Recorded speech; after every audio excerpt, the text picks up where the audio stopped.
So what have you been hearing in the field about the next generation science standards and how they align with the Common Core standards? I don't think I'm hearing as many questions about alignment as I am just a sort of general confusion and trepidation. The language seems to get people all tangled up, and I don't think they understand that Common Core focuses on English language arts and mathematics, and then additional standards work like the next generation science standards are complementary to those products. So that's kind of the first thing that strikes me. How does that compare with what you've been hearing? I think it's true. People are starting to make the connection that, yes, in other disciplines like science, there are still literacy standards that you need to ensure students are acquiring that have to do with reading informational text and communicating with clarity and developing explanations that are meaningful. So I do think people are beginning to see the overlap and the connection and don't see them as separate, but I still think there's a ways to go.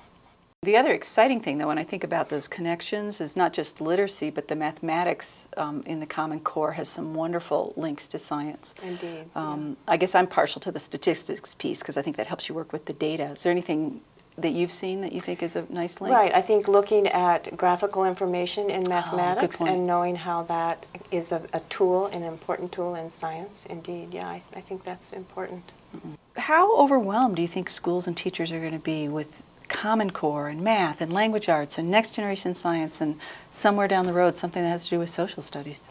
Right. Well, I think they are feeling overwhelmed and they're looking for answers. I think some of the advice that they're getting is good, to go slow, be patient, don't try and implement everything at once. I think they're going to definitely need professional development support, helping them think about how to adapt their curriculum.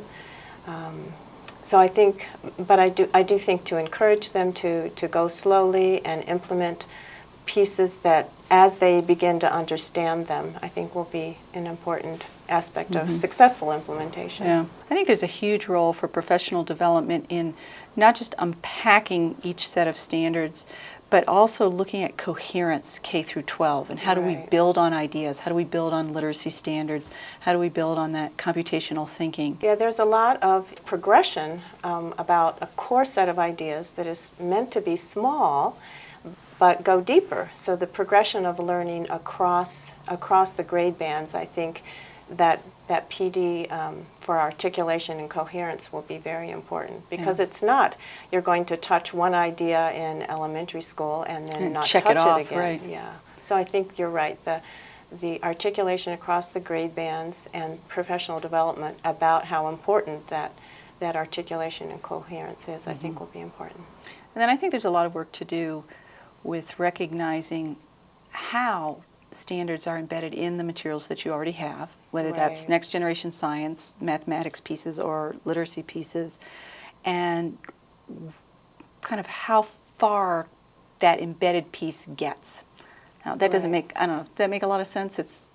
Did they take the idea of developing an explanation far enough, or is that an enhancement we have to add to the curriculum? Right, no, that's true. Well, the way the performance expectations are written, I think, will be confusing, because people may just sort of focus on that performance expectation and not realize that it's about the skills and knowledge that allow students to be successful on that performance rather than the performance itself. So it seems to me if people are struggling with particularly how to enact those performance objectives of the next generation science standards, they could take something out of the Common Core.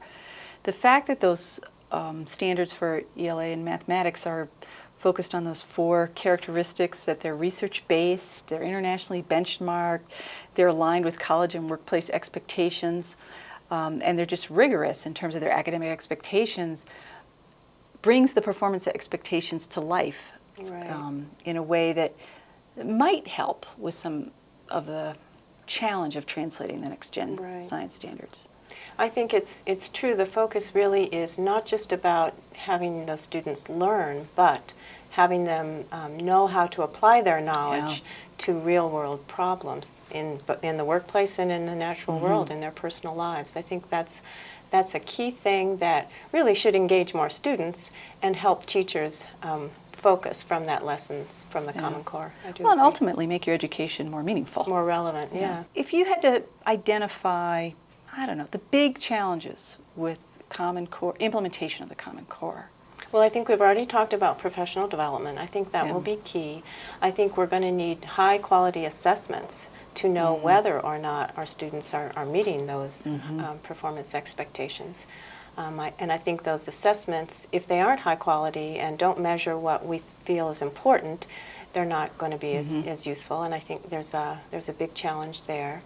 And I think also people, again, will have to be patient and implement Right. on a trajectory that they can sustain.